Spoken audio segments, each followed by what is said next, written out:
Bonsoir à tous et bienvenue dans le journal des régions.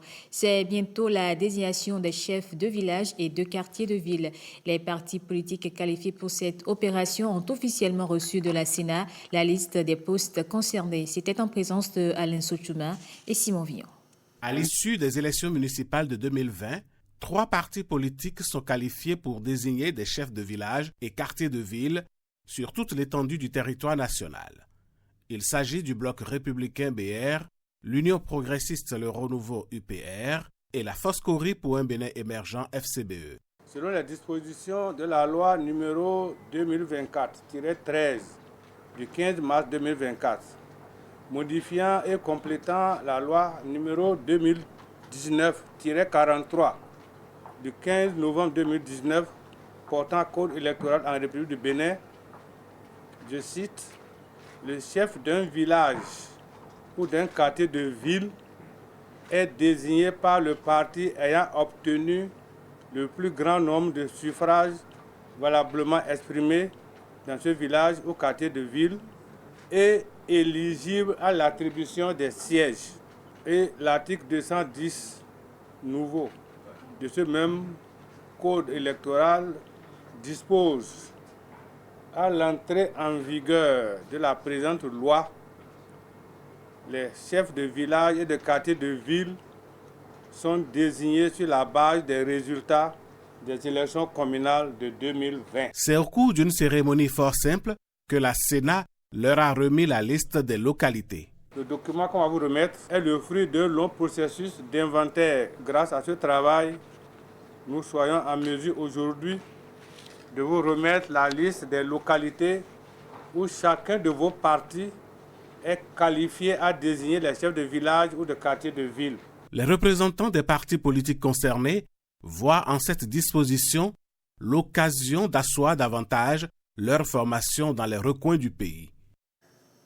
On s'intéresse à présent à 3 thématiques. Il s'agit de la paix célébrée le 21 septembre de chaque année, la non-violence le 2 novembre et la tolérance le 16 novembre. Une campagne nationale et même internationale démarrée depuis octobre vient rappeler leur importance et le département de la Donga y prend une part active. Il a accueilli un rendez-vous de sensibilisation à la culture de ses valeurs à Waké sous la houlette du préfet Jean-Claude James et Yves Goudopessi.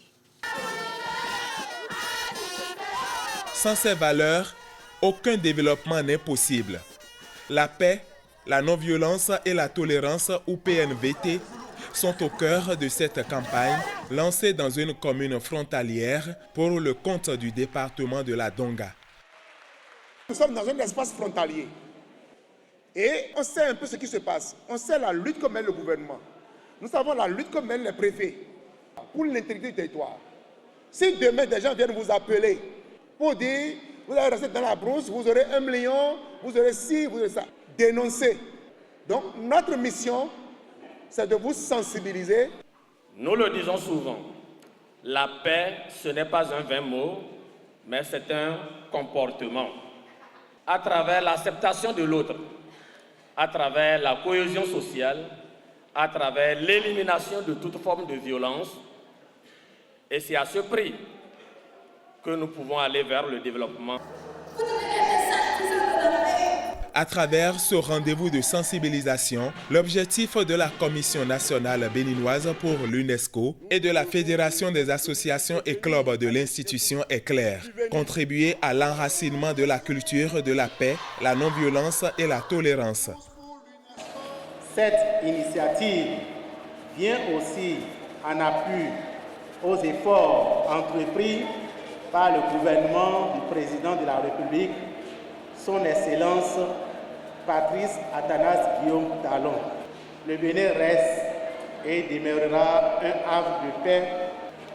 Je suis convaincu qu'au terme de cette campagne, notre pays avancera dans sa marche résolue vers la paix durable pour un développement harmonieux de ses filles et fils. La délégation de la FEBACU met le cap sur d'autres départements pour le lancement de cette campagne qui prend fin le 10 décembre, consacrée à la célébration des droits de l'homme. Allons à présent à la découverte d'un site exceptionnel, un site où sont conservées des espèces d'insectes et bien d'autres animaux. C'est à moins de 100 km de Cotonou, précisément dans la commune de Boïcon, un parc touristique fascinant que Pierrette Adayossi et Kandel Kakpo nous font visiter. Situé à 97 km de Cotonou, Boïcon, la ville dite Carrefour, a 10 arrondissements. L'un d'eux est à fond dans la préservation d'espèces animales. C'est Saclo, cet arrondissement qui sert d'entrée à la ville en provenance de la capitale économique. Dans le quartier dénommé Dokon, se dresse un espace singulier, le Centre d'études de recherche en apiculture, un lieu touristique, générateur de savoir et de découvertes pour ses visiteurs, des espèces d'insectes, d'oiseaux, et bien d'autres capturées vivantes ou tuées sont bien exposées ici. Nous avons ici près de 450 spécimens d'espèces de papillons. Et nous avons également, en dehors des papillons, beaucoup d'insectes qui foisonnent ici et tout type d'insectes. Nous avons également un dispositif que nous utilisons avec des ampoules la nuit. Et quand vous les placez et ça scintille, les insectes viennent là, à l'endroit. Nous sommes également dans la brousse. Et différentes espèces d'oiseaux ici, d'animaux qui sont également en voie de disparition. Nous allons également à Vogmanan, par exemple le marché d'oiseaux. Quand ils amènent les oiseaux qui sont tués, par exemple, fraîchement, nous l'achetons et nous l'amenons chez nous et nous les travaillons et nous les conservons. Et vous prenez par exemple le dendroiras, l'animal qui est là, qui n'a pas de queue là. C'est assez rare, les gens ont tué ça. Ils ne connaissent même pas le type d'animal. Ils l'ont amené et on a négocié, ils me l'ont vendu cher. Et puis voilà, j'ai dit, c'est tant mieux. L'essentiel pour moi, c'est que ça soit quelque part pour que les gens puissent voir. Perçues comme des créatures très fragiles en voie de disparition, ces espèces sont alors conservées. C'est toute la raison d'être de cet impressionnant site. On était parti avec les abeilles, c'est vrai, j'aimais déjà les animaux dès mon bas âge. À un moment donné, c'est revenu dans ma vie et je me suis dit, mais ce qu'il faut faire, c'est de pouvoir, disons, se rapprocher des animaux et de savoir leur mode de vie, comment ils se comportent et voilà, et faire avec eux. Aujourd'hui, l'environnement est en train de souffrir à partir des pesticides, du réchauffement climatique par exemple. Il y a beaucoup d'insectes qui sont en train de partir. Donc nous nous sommes dit qu'il fallait quand même aller à la recherche de ces insectes quelques spécimens, les conserver en vitrine pour que après nous, nos petits-enfants, nos enfants puissent continuer de voir ces insectes-là. On a besoin de 7 bâtiments de 15 mètres de long sur 12 mètres de large à remplir. Non pas pour nous, mais pour le pays. Quand on dit qu'il y a quelque chose de ce genre ici, les gens ne croient pas. Il faut venir ici pour toucher du doigt la chose. Il y a des animaux, des oiseaux qui sont là depuis 15 ans, depuis 12 ans, depuis 18 ans, qui n'ont absolument rien. Nous sommes dans une taxidermie non classique, mais nous conservons la peau de l'animal, nous faisons une petite scission, et nous enlevons quelques viscères et nous injectons à l'animal beaucoup de produits qui puissent pouvoir le conserver intact. Mais nous sommes confrontés à des difficultés. J'invite les autorités à se déplacer pour venir voir de visu de quoi il s'agit réellement. Voir de visu pour mieux apprécier ce chef-d'œuvre, c'est l'invite de Camille Toubi à toute la population béninoise. Il implore aussi l'aide des personnes de bonne volonté afin de donner plus d'envergure à ce centre où des insectes de toutes sortes, d'oiseaux et d'animaux sont à admirer.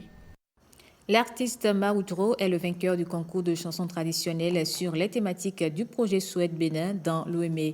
La phase de sélection qui a mis en compétition 5 artistes venus dans le département s'est déroulée à la place du monument de la commune d'Apro-Misreté. Calvador Aronou et Nathalie Doris Oulabi.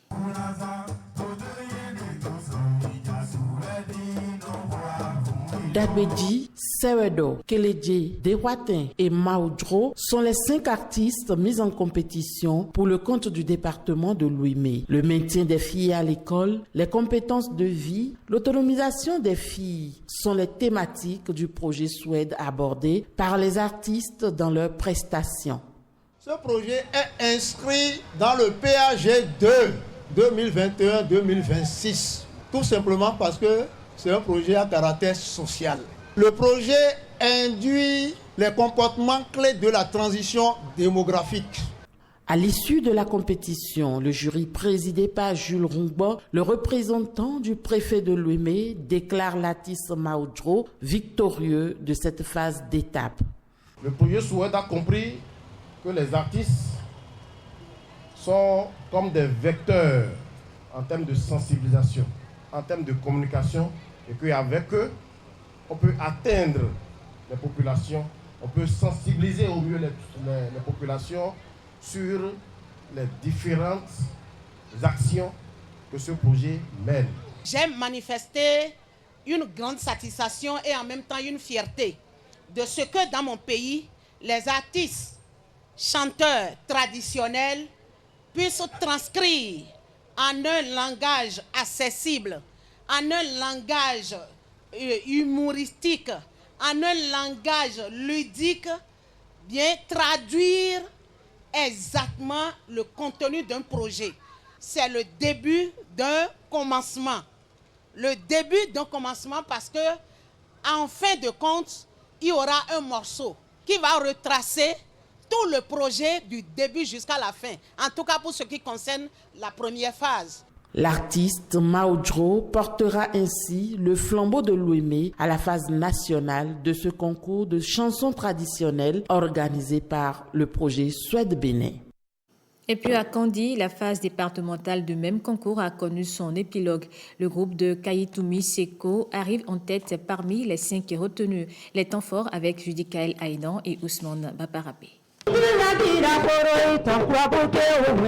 15 minutes sur le podium et par groupe pour émerveiller les membres du jury. Mais bien au-delà de la cadence, c'est surtout le contenu, le message porté au terme du processus, soit 15 minutes x 5. Le 5e groupe, c'est le groupe Kobi de Kassakou qui a obtenu 12,50. Ensuite, le groupe Sambouanou, toujours de Kassakou, qui a obtenu 14. Suivi du groupe Teke de Banikwara qui a obtenu 15,50. Suivi du groupe Teke de Wéré avec 16,87. Et le premier groupe, c'est le groupe Fokbaï, venant de Bagou, commune de Gorgounou, avec une moyenne de 17. Les chansons ont ressorti les thématiques du projet Suède. L'autonomisation des jeunes filles et le leadership féminin. Cette thématique-là, vraiment, moi, ça me tient à cœur. Vous voyez. Et vous allez voir aussi le maintien des jeunes filles à l'école jusqu'en classe de terminale au moins. C'est la joie. Nous sommes au nombre de 5 groupes. Nous sommes plus meilleurs parmi les 5. On remercie Dieu. Prochain rendez-vous pour l'heureuse gagnante, la phase nationale. Et c'est la fin de ce journal. Merci à vous de l'avoir suivi.